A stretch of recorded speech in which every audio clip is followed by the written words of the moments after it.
I was with my husband for 11 years, never took me on a date once. But when you go in front of the church, I'm the best wife ever. He hugs me in the church. My husband don't hug me. The only time my husband hugs me is when he want to be on top of me. We may look different and live in different countries, yet our stories are knitted with the same threads of excitement, uncertainties, challenges, and victories. As we journey through the ups and downs of life, it is our undeniable will and God's strength that propel us to joy after pain, smile after frowns, and ups after downs. We were born to win. We were destined to greatness. We are overcomers. Welcome to GodScoop's raw and unedited stories.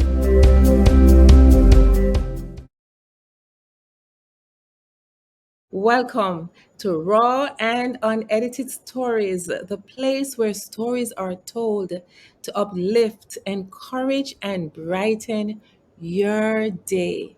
With us today is a mother, grandmother, senior pastor of Overcomers Life Community Center in Florida, president of Broken to be Blessed International Ministries and the Disciples Feed Ministries. She is a licensed chaplain and a life coach who is currently pursuing her PhD in theology. To top it off, she is a peace ambassador to the United Nations. Yes. I wonder where she finds time to sleep. Welcome, Sharon, to Raw and Unedited Stories. How are you today? Very well, thank you. Thank you so much for having me today. I'm really honored to share my story with the world and with you guys today. Great, great. Sharon, before Hmm. you begin to tell us your story, Uh-huh. just tell our listeners who you are and where you're from. Okay. My name is Sharon Bennett. I am the third child out of four. I'm from the island of Jamaica. A girl that was told will never amount to anything good. However, what man reject, God accepted. And today I'm open to talk about where God has taken me from and just encourage somebody to let you know that it's not where you start, but where you're going. So keep tuning today. Thank you, Sharon, for that. Thank you. Hmm. It's such a privilege to have a powerful woman of God who is walking in her dreams. I want you to talk to us about your dreams and your story. Okay. All right. Again, as I said, my name is Sharon Bennett. Grew really poor as a young girl, molested at the age of 6 years old. Um, Trauma is real. And sometimes as a child, we go through some stuff that we never deal with. So I grew up being a very angry young lady, very smart in school. And I remember at the age of about 10 or so, my mom left my father. So basically, we grew ourselves. And that's where the molestation grew a lot, tremendously, to the point where you wouldn't go to school. You didn't know where your meals were coming from. You had to be touched by a man to eat. At the age of 11, I can remember being fondled with a plate of food beside me. And because I want to eat, I allowed them to do that to me. And that released spirits on me that I couldn't control some stuff about me as a little girl because my body would respond a certain way when I don't even understand what was happening. I remember also being fondled by a woman. I won't say much because persons will know who I'm talking, but being touched in your private part on your breast as a little girl. And that would bring on sensations on you. But one of my most traumatic time when I was about 13 years old, I went to live in the country with my some of my family, and one of my cousin, he was a rasta, and he would come in the room, he'll smoke the marijuana, and he walk in the room. You could smell him before he reached me, and he will come in, eyes blood red, and he will take we call that the bottle stopper, the cork of the bottle, and he will press it against my breast until blood comes out, and he will lick the blood. Then his breathing will get to a place. That's what I endure as a child. Then when I become 14 years old, I become pregnant. That was when I started living, because nobody wants to mess around a girl that is pregnant. The best thing that happened to me in my life as a woman was getting pregnant at 14 years old. I'm talking and I'm getting a little emotional because I know where God has taken Sharon, me from. Yes, go ahead. I just, before you continue, I just want to apologize for those, on behalf of those who really molested you and violated your body at an early age. I'm apologizing to this little 6-year-old girl. Yes. And I know that parents leave their children and go abroad for a better life. And the atrocities, the abuse that these children go through, it's really hard to comprehend at Yeah. times. Yeah. And I'm so happy that you're able to be vulnerable to talk about these stories, because presently I know many children are still Going struggling through. with these Mhm, issues. mhm. And who did your mother leave you with? Well, my mom was abused by my dad. I didn't know. So she was practically running for her life. So we were left to the elements of the world, growing up. My father left us with a woman, and she was also somebody who slept around. So she'd bring men in the house, and that's how all of us get pregnant. All three girls of us get pregnant before we were 15 years old. We got pregnant. But I'm not focusing so much on the abuse, because God has used my abuse to launch a ministry called Broken to be Blessed. Um, Nevertheless, into my young teenage life, I got pregnant, as I said, have my daughter. Didn't go back to school for 20 years. I promised my daughter I'd give her what I never have. So I sent her to school. I didn't go back to school until I was 35 years old. And then after that, went back. Now I'm studying, going for my PhD within a span of 15 years. So God has been good. But then I marry into marriage where I've been abused in the marriage as well. So the abuse didn't stop from the sexual. It talks to the verbal abuse, the mental abuse, the psychological abuse that I went through. Because when you're broken and you have not get to a place of restoration, you attract yourself to broken people, because you thought that you can relate to them, not knowing that you have also traumatizing yourself by not heal, but enter into a broken relationship. I divorced from that marriage, and then I marry again. And the abuse, when I migrated here, I thought I was going to have a better life. I was abused all over again. But this time, it was so bad because I was married to a bishop. I was a pastor, married to a bishop, but I was going through abuse. And now I couldn't talk about it because you're told to shut up. It's a taboo to talk about abuse as a bishop's wife. So what did I do? I kept silent. But then I became angry. I became bitter. I became so resentful of him.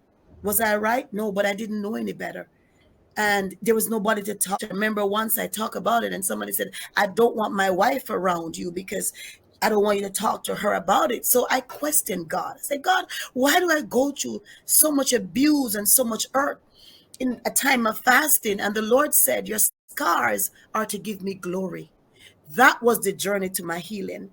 When the Lord told me that everything I've been through, He's going to give me a platform to help others.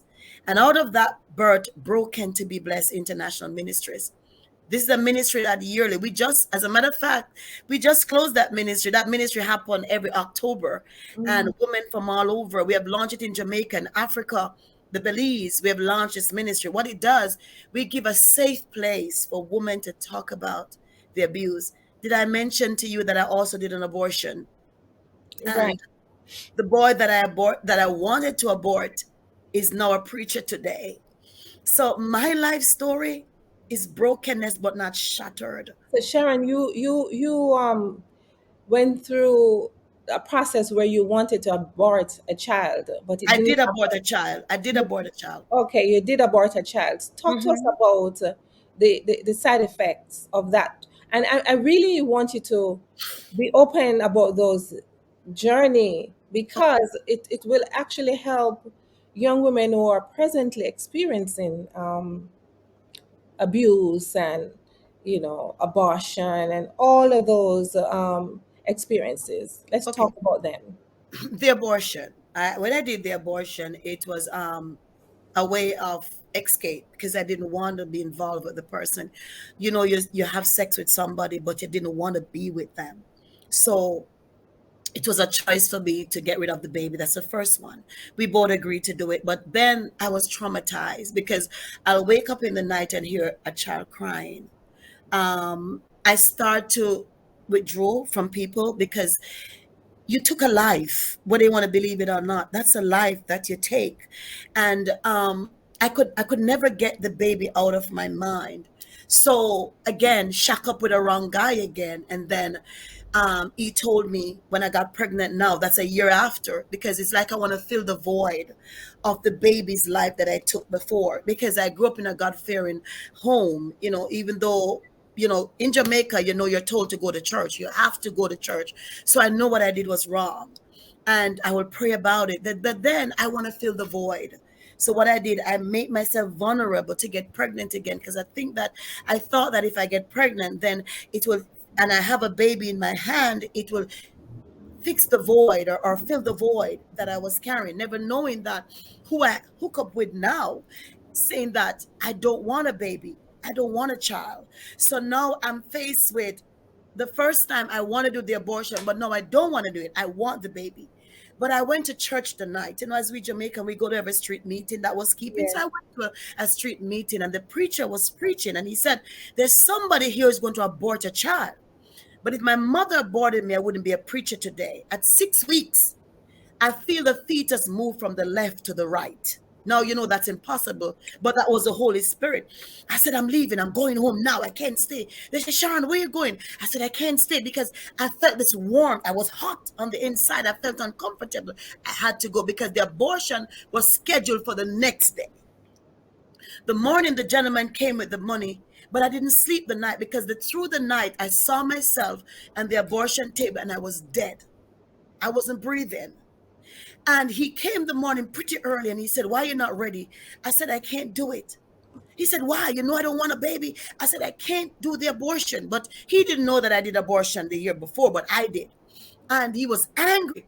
And he said, well, you got to support that child by yourself. I said, even if I have to raise this boy this child by myself, I'm going to do it. He didn't support me. And I raised that boy. I did every odds job you can think of, but I had to bring this child alive. So, Sharon, you would say that the Lord intercepted at It was God. that point. And I really want to go back to 6, Okay. because Okay. that's when it all started. Yes. Yes. And as a woman at 14, what were you feeling why you needed to have a child to protect you at 14, from 6 to 14? How did all of the experiences you had impacted you as a woman and your self-esteem and the decisions that you made? Okay. There's a lot. A traumatized person can block things out of their mind. I remember 6 years old. That's what I remember vividly as a child. And let me just share something a little deeper about the 6-year-old experience. My mother's friend came over to the house, and they put you on your lap to sit down.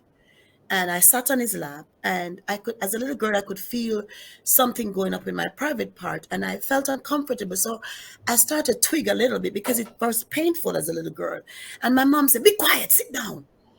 And I was looking in her eyes like, Mommy, I'm hurting. And I grew up from that hating my mother. I didn't like my mother because I felt that when she told me to sit down, that day was the day I didn't regard her as a mother anymore. So what it did for me was make me really angry. I would fight a lot. I was aggressive. I would fight, but it was my defense mechanism that I was using. Now, at the age of 8 years old, thank you for bringing me back there, my host. Thank you so much. It really gonna help me to streamline this better. At 2 years after I was molested at 8 years old, I remember I was sitting somewhere, and I would talk to this voice, and I would say God. I wouldn't say Jesus, I said God. Somehow when I talked to God, I would feel this like somebody was with me. God. And I would open up the Bible at 8 years old and just cry, not understanding what I was reading.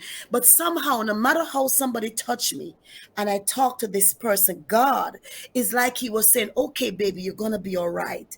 So there was a relationship with God, not knowing God at the time, that would soothe me over. Now, the molestation carried on right until I was 14, all the way till I was 14, because there was no food in the house, there was nothing to eat. So I would allow men to touch me so that I could get something to eat, because we're constantly hungry. Mommy wasn't around, daddy wasn't around, so we had to fend for ourselves. I can talk for me, not for my siblings, but for me, I was touched constantly because I was hungry. Now, 12 o'clock, you don't know, I would go to neighbor's house. I remember, they will send me to the shop to buy food, and I will clean their house, wash their plate, and wait for them to give me something to eat. Then they tell me, go home. Didn't know where my meal was coming from. So you allow whatever, happen to you because you were hungry. You need food to eat. I remember this man, very old man, and he will tempt me with the food and then fondle me as a little girl. When you're done, you feel so dirty as this little child, and then you don't talk about it because you don't know who to tell. Who are you going to say this to as a little girl when you're always told to be quiet, go sit in the corner or something? There was no parental guidance. There was nobody. I'm not blaming my parents. I honestly not, because I've matured now to understand that they couldn't give what they don't have. So, as I mentioned, when I got pregnant at 14 was when I start living, because now I'm willing to protect who I was carrying so they don't go through what I went through. So I become a mother at the age of 14, and that was the best thing ever happened to me in my life. I believe God did that, allow me to get pregnant so I could start living. And Sharon, when you became pregnant at 14, was it a consented pregnancy, or No, it was no, no. abused as well? No, I wouldn't say it was abuse, because it was, I needed food. I needed something to eat. So it happens. It happens. Right. So I would not put abuse and say the person raped me. Mhm. As a matter of fact, let me just say, it becomes a norm. Right. So It you would becomes you a call norm. it would you say describe it as survival? So, no, the mood was survival. That was Survival. survival mood for me. Didn't understand then, but now we understand. That was survival. You need Mhm. somewhere to eat, you need somewhere to sleep, you need to buy your napkin. You're seeing your period, you need to buy your napkin. They would give you a little money. That was survival mode. Thank you for putting context for me. That was survival for me. And I want to ask you, how did all of this affected your self-esteem growing up as a teenager, after you became pregnant, and just finding yourself as a woman? I wasn't a teenager at all. Never was a teenager. I was a mother. I never see myself as a teenager from I got pregnant.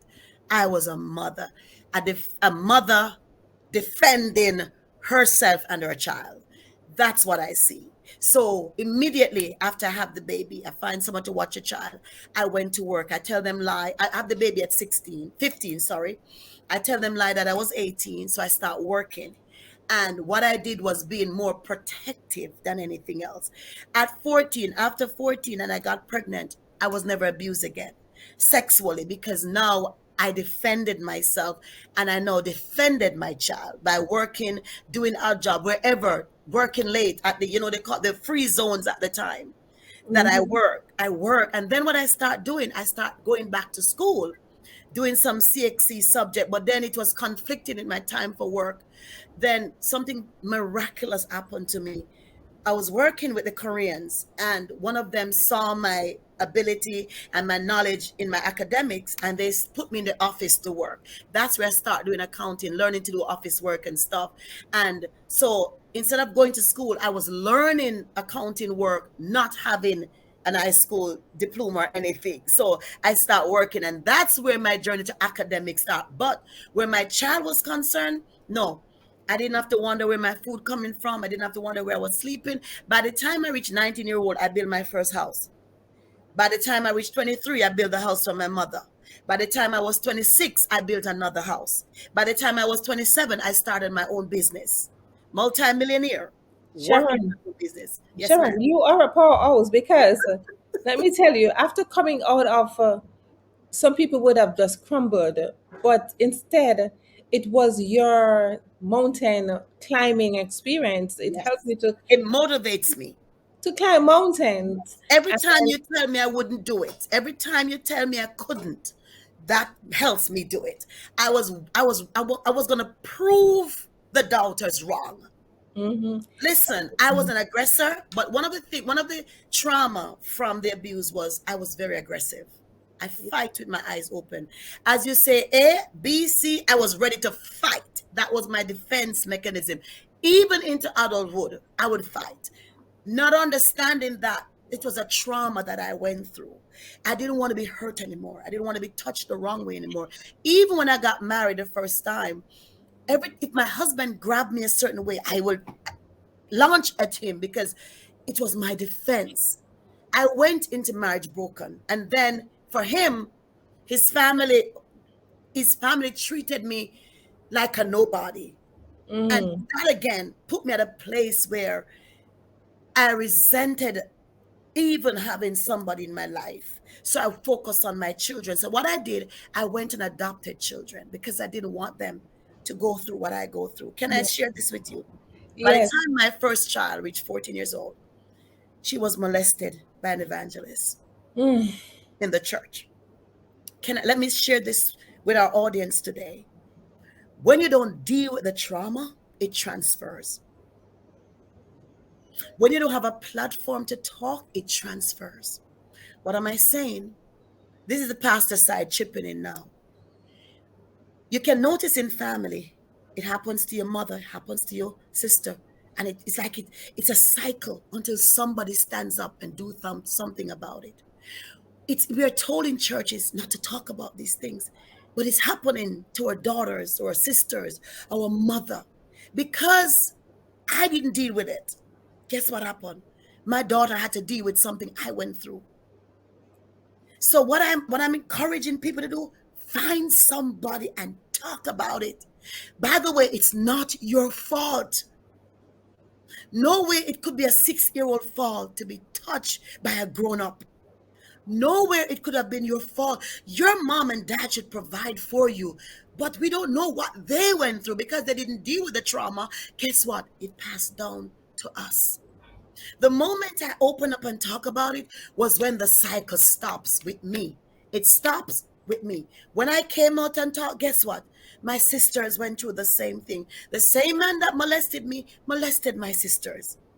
The same woman that molested me molested my sisters. But it uh, stopped with us. You Sharon, have to, go ahead. I thank you for that. Mhm. It's no one's fault. It's not your fault. It's not your fault. It's not And your fault. my question is, and I'm deliberately asking this question to help women who have gone through abuse.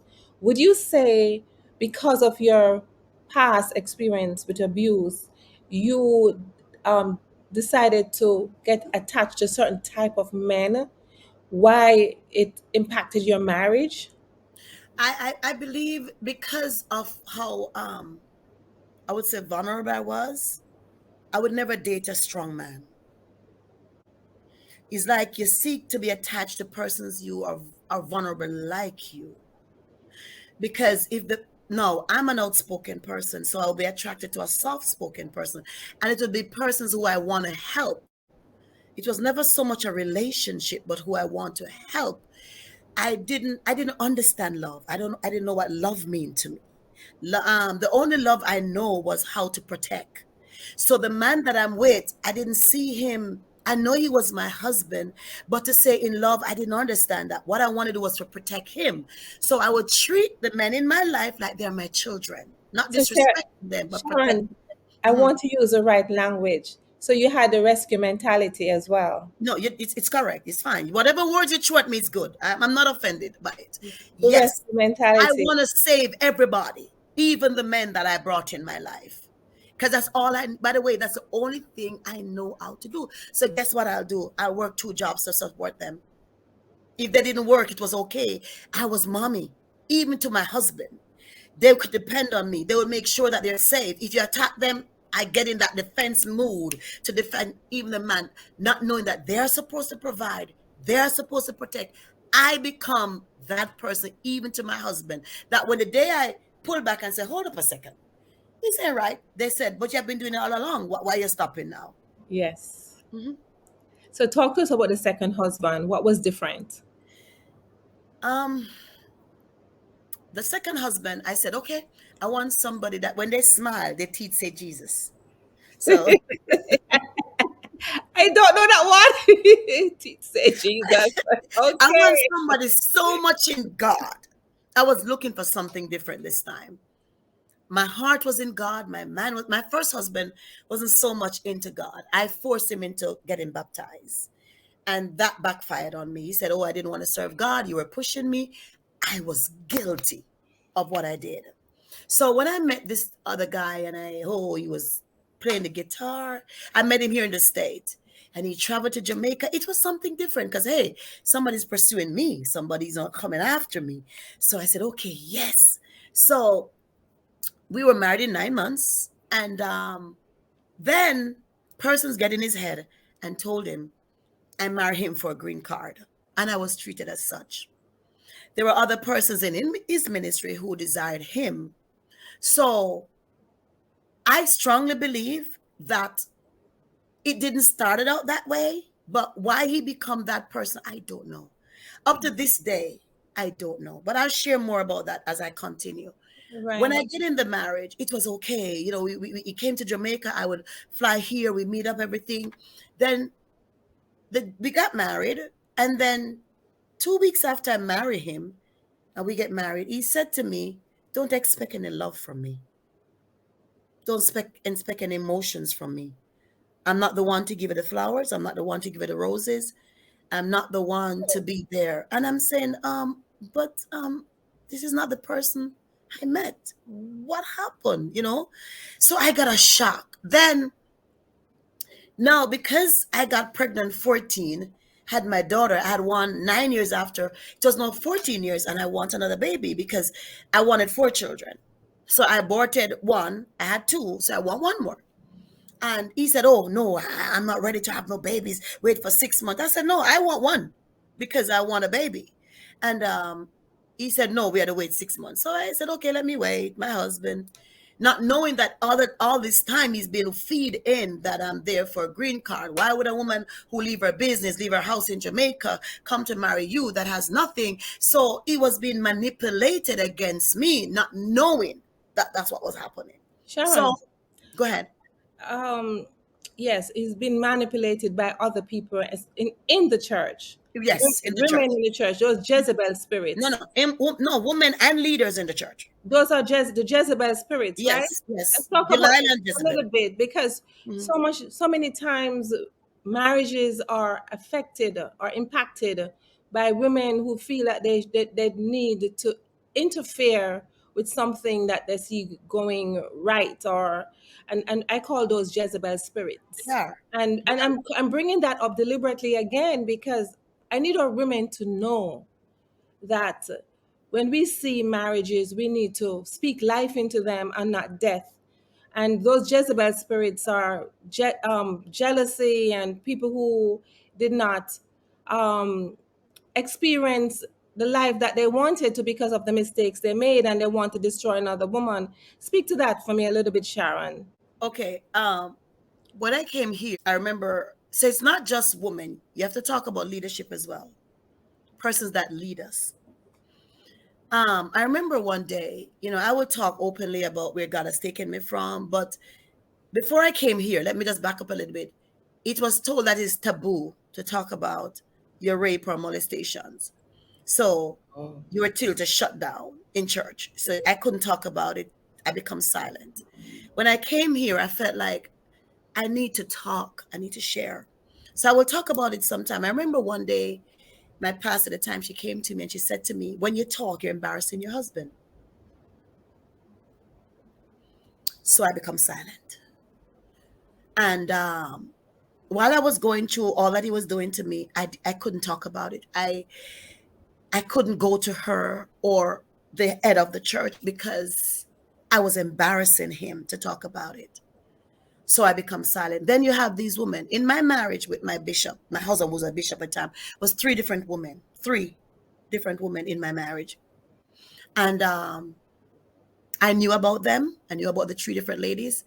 But at the time, my daughter born. So because I come from a dysfunctional family all my life, what I did was to myself was suppress my pain, suppress my hurt, and say, for the sake of the family, I'm going to let it work, even though I know what was going on. For the Then, sake of the then family. For the sake of the for the family. sake, and not just family, for the church. What do you mean what three different women? Explain that to me. He'll be texting the ladies what he's doing or what they're going to do, and it comes to my phone. So this was not somebody who tell me about it. He'll be texting them and it comes to my phone. There was another time I just had my baby, and I sent him to the pharmacy to get something for me. And I was waiting there over an hour, 2 hours. He's not coming back. And I saw a text comes in on my phone. I'm at your house. Where are you? I said, this could not be for me because I'm sick here. So I didn't respond. I waited till he get home, and I said, where are you coming from? And of course, that turned into another argument. He got so mad. You don't need to tell me where he's coming from. So I know he was by the another woman's house. Then the last time I can remember that I knew about one was about when my daughter was about 5 or 6. There was a detour sign, so I had to take the detour to drop her to school. And she started to look around the back. She was about 5 in the car, and she said, "Mommy, what's Daddy's friend name again?" And I said, Daddy's friend. She said, Dad, Mom, the one that Daddy take me to her house and she bought me gifts and stuff. My heart started palpitate because I'm saying, what? I don't. She said, Mommy, you don't know Daddy's friend? I said, no, baby, I don't know. She said, Mommy, Daddy take me here all the time. So the area was familiar to the baby where he was taking her. I called him about it, didn't respond. That's the last time I got text message or know about it. So did it stop? I don't know if it stopped. Um, Throughout the marriage, what was happening at the end, before, well, I tell you, he passed away, and then he told me, oh, they were just outlets. That's what my husband told me to my face. Those women to him were just outlets. So while I was married, these women were outlets. So I had to go through that with him. But let's go back to the Jezebel spirits. There was a particular woman, she's an apostle, and as a matter of fact, when I got married to my husband, I got dressed at her house. She was very instrumental in our marriage. And it doesn't matter what I say, it will always what she say. It's like she stand out more than anything I have to say. And when I travel on missions, she only come to my house when I'm not there. I said, why is it that she only come to my house when I'm not around? Why doesn't she come when I'm there? And they will always have meetings together. It's always by her and everything. And at one point she cussed me out. I mean, real bad, real bad. She cussed me out, and he would never say anything about it. He would take the baby to her house, and as a matter of fact, she was the one that kind of instigate the separation. And nothing I said matters because somehow she influenced him so much that everything she said was gospel. So I was the wife. I couldn't say anything because she was everything to him. He was everything to her, I guess. And she was an apostle in the house of the Lord. He will have that same woman come in the church and preach. The Mm. same woman. Mm-mm. Same woman. I'm sorry, Sharon. It's another broken man. I'm sorry. But you know what? I don't look like what I've been through. So I'm No, happy. another broken man. Mhm. I'm so how talk about your deliverance from that into The where you marriage. are now. Yes. Okay. Um, I couldn't take it anymore because I was working 2 jobs. As I said, I'm an accountant by profession. I was going to school at the same time, working 2 jobs. He would never pay any bills in the house. I had to pay all the bills in the house. At the time, I was still raising my son that the father didn't want as well. So whatever I do to not to have an argument in the house, I do it. I work until my hands would tremble, doing school, working, running ministry with him. And now it get to a point where he want to put his hands on me. Ladies and gentlemen out there, everybody have a pet peeve. I've dealt Mm, with your your abusive words. I've dealt with the infidelity. I've dealt with not being treated like a woman. Can I shock you all? I was with my husband for 11 years, never took me on a date once. But when you go in front of the church, I'm the best wife ever. He hugs me in the church. My husband don't hug me. The only time my husband hugged me is when he want to be on top of me. So he reminded me of the men that abused me as a little girl. That's what I went through. But in front of the church, I was the wife. I played the part. I played the role. I would never say anything. Then now, it get to a point where he wanted to put his hands on me. And I said, no. I watched my mother being beaten. I watched my sister being beaten. My other sister being beaten. My brother beat his woman. I said, no, that's my pet peeve. Don't put your hands. As I tell you before, I would fight. So that was my Sharon. It was not more, I was a pastor then. I wasn't a pastor anymore. I was ready to fight. So I said, no, you're not going to beat me. So I called a meeting at the church with all the leaders. And guess what? Again, I was told to be silent. I was told to be silent. So what he did, he demoted me in the church. By the way, that's the ministry I founded and put him over the ministry. He demoted me in the church and told me to sit down. And I did. I sit down for months, crying, bawling. I said, Lord, why must I keep going? The Lord said, sit and be humble. I sit there, take the abuse from him more, everything. Then the counselors had a meeting and he tell the counselors I must leave the house. So I leave the house with the baby. He put me out with his child, his only child. He put me out. He put me out with the baby.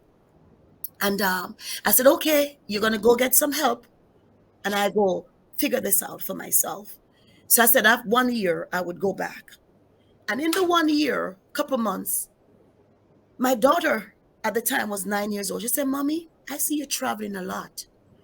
And I said, okay, so you'll stay with Daddy? She said, yes. I said, Princess, her name is Princess. I said, Princess, what about if Mommy and Daddy go back together? She said, Mommy, don't you ever go back to my dad. She was 9. She said, Mm, Mommy, don't you ever go back to Daddy. I said, why? I said, what if he changed? She said, Mommy, my father will never change. Mommy, mm, Daddy cannot change. Mommy, never go back. And she cried. Don't. I'm tired of you calling the police. I'm tired of Daddy threatening you, Mommy. Don't go back. I look into my baby's eyes and I saw fear.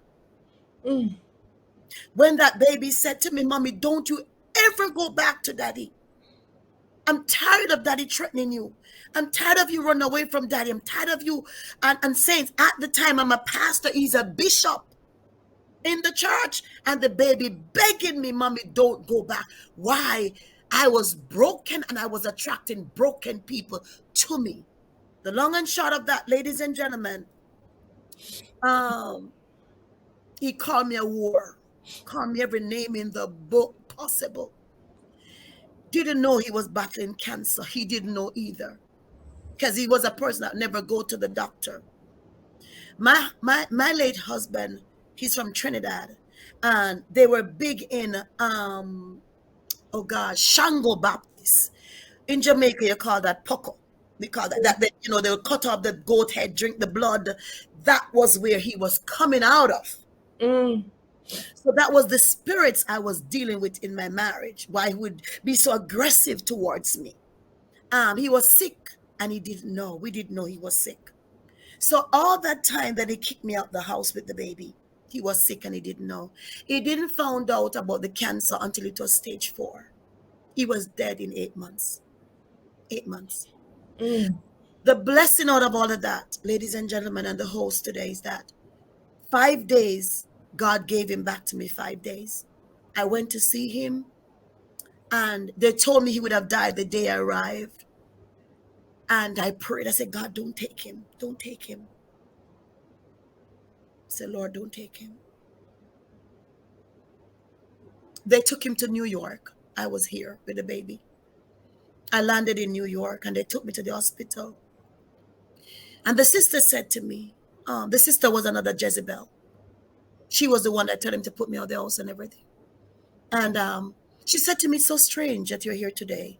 He woke out of a coma. He should have died the same day I arrived. And he said you were sitting in the chair telling him to live. I said, yes, because I prayed that prayer that I will see him before his eyes close. When I got there, he sat up in the bed and they said, this is a miracle. This man should not be talking.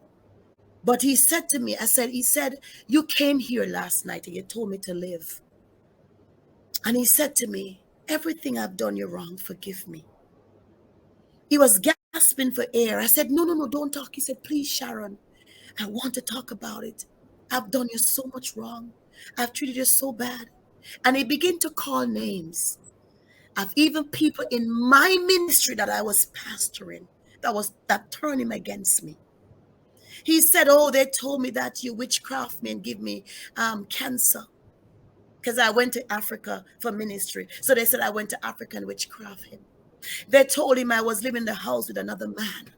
So I was scandalized all over Florida that I sleep around with men. Even up till now, people have it that I sleep around. I was told I'm a lesbian.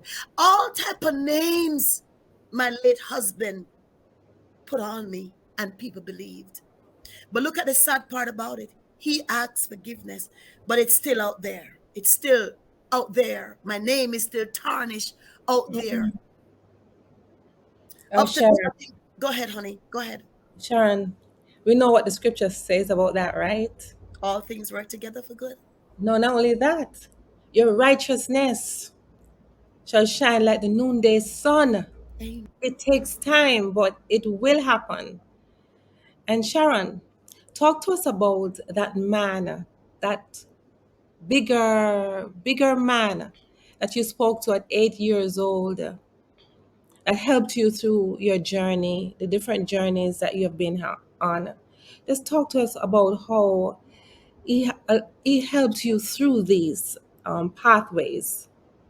As I said, I didn't fully understand God, but there was an inner peace talking to that person that you couldn't see, that person you couldn't hear, but you just know that he's there listening. Now, I did not accept Christ until I was 25 years old. I made a covenant with God. I said, Lord, if you bless me with a house, you bless me with everything, then I'm going to serve you. No, this is this is a journey. I got the house. I got married to my first husband, and then the day that I'm doing my house opening, we invited people, and then two ladies walk into my house, strangers. I don't know them. Somebody told them they were going to dinner, and they said, "Oh, they're coming." They came to my house, and I was the girl that wear the batty rider. You know, my breasts out the door, belly out the door, because I'm a What is battle rider to those in oh, Europe who don't the, know? the shorts under your bottom. My legs. I was the girl that dressed naked. Let's put it that way. Not as fat as I am right now. It was about 100 pounds less. Yeah, yeah. So I would, your shape good. You show it off. So I was wearing white shorts, very short shorts, and it was time to bless the house. So the only person that looked Christians and looked like they could pray was those two ladies in the white dress. As a matter of fact, I was offended by them because I said I'm offering them food and they're not taking the food. So it was time to bless the house. And one of the lady get up. She said, I'm here for you. I said, me? She said, yes. So the Lord sent me here to you. So the Lord said, everything you asked him for, he has given it to you. And the Lord said to tell you, it's time for you to serve him. I was a little, off because I didn't understand. I know we talk to God. I know, but it's the first time I was somebody tell me exactly what I say to God. So I know it wasn't a mistake that they are repeating word for word the promises that I said, if you do this, God, I'm going to do it. I was told I jumped to touch the ceiling. And at that age, I surrendered my life to the Lord. And I begin a deeper relationship with God. And that's also where my spiritual journey started. And I was kicked out of church because I'm nosy. I would ask questions that you're not supposed to ask. And, they go read the Bible, go this. So I was shoved aside. And I remember my pastor, during the time I had my business now, And my pastor at the time, grandson, came to work with me and he robbed me. Police get involved and they put me out of the church, long and short of it. And been disgraced because I have no right to take my brother to court. But you robbed me. I have no choice, but you stole from me. And I tell myself I will never be a pastor, never, because women don't treat people good. So that was me, because I was dealt unfairly by two women pastor. But my journey to serve God started the day when I got saved. Let me just say this. I got saved at a party. Didn't got saved in a church. I was having a house party, Butchie Banton, all those reggae music, Bob Marley, and in a shorts when God called me into ministry, called me into my life. Praise God. And your journey, your journey with your husbands and the issues with church, your intimacy with your Heavenly Father. Let's talk about that and how He helped you to not lose your mind. Mhm. Now, the first step to healing is to acknowledge. First step to come out of an abuse is that knowledge. The first step to anything in life, any journey in life, is that knowledge that something is wrong, something needs to change, something about me is not right, or something around me is not right. And I had to go before God and tell God I was angry. I was very angry. I was an angry girl. And the Lord began to show me very, very simple scripture that God gave me, and I've used it all my life. Galatians chapter 5, where the Bible talk about the fruit of the Spirit and the works of the flesh. There's 17 works of the flesh and 9 fruit of the Spirit. My healing started like this. I remember one day I was crying to the Lord. I said, God, I don't want to be angry anymore. I don't want to fight anymore. I don't want to be bitter anymore. I said, God, all these hurt. I couldn't function when a man touched me a certain way and get aggressive with me and just you don't ask me, you just take what you want from me. And even when I get married, that was the same thing I was going through. So as I tell you, I was very bitter and angry, but I covered it. You wouldn't see it. I'm a mastermind behind that. I will hide everything that I was going through. And I said, God, I don't want to be this person anymore. I don't want to be angry anymore. I don't want to be bitter anymore. And I said, Lord, take it out of me. Take everything out. But I fast prayed. Nothing happened. It's like nothing I prayed about was working. And by the way, going to church, still battling with these things. Remember, the Lord brought me into the scripture. But this is what he said to me first. He said, very simple. He said, if you have a carpet and you put dirt under the carpet over a period of time with a spoon, can you move the dirt after a couple of years with a spoon? And I said, no, God. And he started, it's like an open vision I was having. Oh, in the dirt, you put dirt there, but no, there's a tree growing there. There are animals, there's insects now living in there. They're messed all over. He said, a spoon put it there, but you're gonna need a knife, a backhoe, a fork, a machete, and those stuff he showed me to cut out the things that have now grown into just a lump of dirt that are stored up over a period of time. I said, okay. The Lord said, what happened to a field if somebody clear a land and doesn't plant anything on it? And I was talking to God. I said, Lord, things are going to grow on it. He said, that's what happened in our lives. When we move things out of our lives and we don't replace them with things, guess what? Things begin to happen in our lives. So he led me to Galatians chapter 5 with the fruit of the Spirit and the work of the flesh. He said to me, there's 17 works of the flesh, but there's 9 fruit of the Spirit. Anything you ask me to move, tell me what to plant there. The Bible talk about the man that had the spirit, and he was the unclean spirit, and he was delivered from the unclean spirit. The Bible said the spirit went to dry places. When he couldn't find anywhere to lodge, he said, let me go back. When he went back, he found it swept clean, delivered. He went for 7 more stronger than he is. And the man's state is worse than before. God brought all those scriptures to me. Didn't know where to find them in the Bible, but he was speaking to me about it. Saints, friends, family, hear me. When I begin to read Galatians, I talk about idolatry, adulteries, fornication, and hatred, emulation, malice. He said to me, Sharon, what are you going to put there when you understand the fruit of the Spirit? Not mark you, it's not fruits, it's fruit as one, love. And I found something very important. I didn't love myself. That shocked me to the core. He said, if you love yourself, you won't allow people to abuse you. Are you hearing me, everybody? I didn't know how to love me. I didn't love the girl that men abused. I didn't love the girl that men were sleeping with. I did not love that girl. So I had to first beginning to love me, love my insecurities, love the fact that it's not your fault, Sharon. You're still a human being. I couldn't look in the mirror. I thought I wasn't a beautiful girl. I thought I was ugly because what I see in the mirror was the men touching me. What I see in the mirror was that little girl in poverty. What I saw in the mirror was a little girl being slapped in the face and pushed around and raped. That is what I saw. I didn't see a beautiful little girl. I didn't see nothing but that broken, wounded, frustrated, busted, disgusted young lady. And the Lord tell me, you need to plant. So the more I root out hatred, I said, God, teach me how to love. The more I take out anger, I said, God, teach me how to have peace. The more I take out masturbation, because I would masturbate a lot, because and I didn't have to be penetrated by a man, because because I've been touched as a little girl, masturbation become a part of me. So it was also an adultery that I was committing, or fornication, because you have to entertain these spirits to bring yourself to a place of release.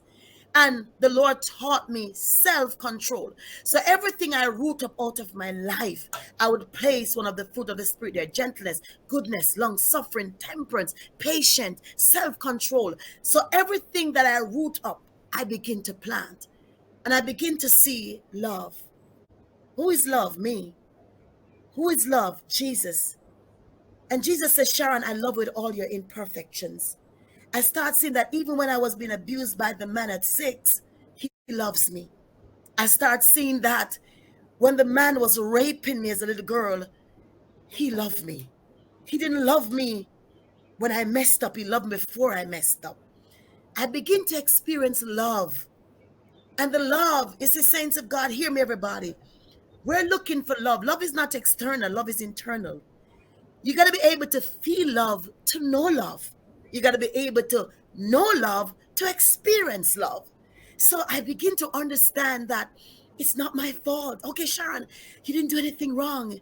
The devil did that because he knew I have a destiny. And if I can distort her now, she's not going to have a ministry on overcomers. She's not going to have a disciples feet ministry. She's not going to be a good mother. She's not going to be the president of Broken to be Blessed. She's not going to have a master's degree. She's not going to have a PhD. If I can mess her up now and tell her all of that, she's not going to achieve all of that. So what I learned was how to root up and how to plant. When I look in the mirror now, I see a beautiful girl. When I look in the mirror, I see somebody loved and somebody who can give love. That now I'm not fooled if somebody come to me, wanted to love me, but you're broken. You gotta be healed. Amen. Amen. Amen. Sharon, you said it.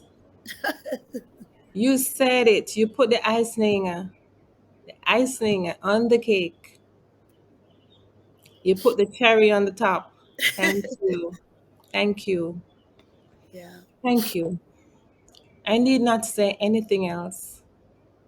Yeah. Thank you for ministering to our women and to our men, to our little girls, to a little boy who's experiencing abuse. Can I God, say one more thing? Can I say one more thing? From the yes. Broken to be Blessed ministry, God has given me that platform. So what we do in this ministry, it held every October. As I tell you, I've launched it in Africa, Jamaica. We give women a safe place to be empty and be Mm, vulnerable without being judged. So I've had pastors, bishops' wife come out, and that's deliverance. They've acknowledged, oh, I've aborted. I remember this woman, 6 babies she aborted. She turned around, the man that molested her, she started molesting his children. because she was getting back at them, but she ended up hurt people, hurt people. Mm-hmm. I had this ministry for 8 years just dealing with women. But then in 2021, the males came to me from my church and they said, Pastor, we understand that woman has been abused, but what about us men? We didn't understand that when we give the woman the money to do abortion, we are guilty as well. So we need our own platform. We need to talk about. And can I tell you, just Sunday, last Sunday, I had a bishop, apostles on my pulpit confessing that they have been abused by men. Men had sex with them. Bishop had sex with the boys in apostolic church, in church of God. They stood on my pulpit and openly confessed and said, we're free. Can I tell you what happened this year? I birthed the youth section of Broken to be Blessed. I had a psychologist come down and talk to them. Our children are committing suicide because they don't know how to talk. So we just came out of that, over 50 something children attendance. We just had that. Ladies and gentlemen, get help. It's not your fault. Let me close on this. Where others fail, you will succeed. I am now a girl that didn't go to school studying to be a doctor. A girl that didn't go to school, travel the entire world, telling everybody my story. I'm not ashamed because it's not my fault. Don't be ashamed to shame the devil. The devil is not ashamed to shame you. Give him back his secret. Talk about it. Find somebody. Get help. Not everybody in church how to get you. Not everybody out to get you or harm you. There are people like me, like the host, like those who we've talked before, who want to help. Get some help. Thank you so much for having me. Thank you, Sharon. And you answered the question I was just getting ready to ask. And if anyone wants to reach out to your ministries, can you just tell us exactly how they can do that? What number, what link they can use to reach you? Okay, the name of the church is Overcomers Life Community Center. You can type it into Facebook and it pop right up. Overcomers Life Community Center. My telephone number 754-422-1642. Again, 754-422-1642. If when you call, I cannot assist you, I can refer you to who can help you. We have also partnered with Women in Distress, where they will come on board and talk to us, or we refer women to them and they get the help. I have a doctor on board, two doctors, one in Jamaica, one here in the state that work with me. I have a psychologist that work with me as well. She worked with the state. So if we cannot deal with it spiritually, we have physical persons who will assist you. If you need us, we're here for you. You're broken but not shattered. Can I also say to you, a wound is different from a scar. If you're looking at a wound, it means that you're not healed. But if you're looking at the scar, it means that you have crossed over. Don't cry over your scar. Use your scar to be a testimony. Thank you so much. Thank you, Apostle Sharon Bennett, Yeah. for joining us on Raw and Unedited Stories. And to our listeners, we will have all our information in the description area below if you just click it. And thank you again. Thank you. You're Thank welcome. you for ministering. And thank you for allowing the Lord to use you today. Amen. Thank you. Thank you to our Thank you. listeners who tuned in today. And remember to subscribe so we can share more stories like these. Like and share. Thank you. Thank you. Thank you. Have a phenomenal day. Amen.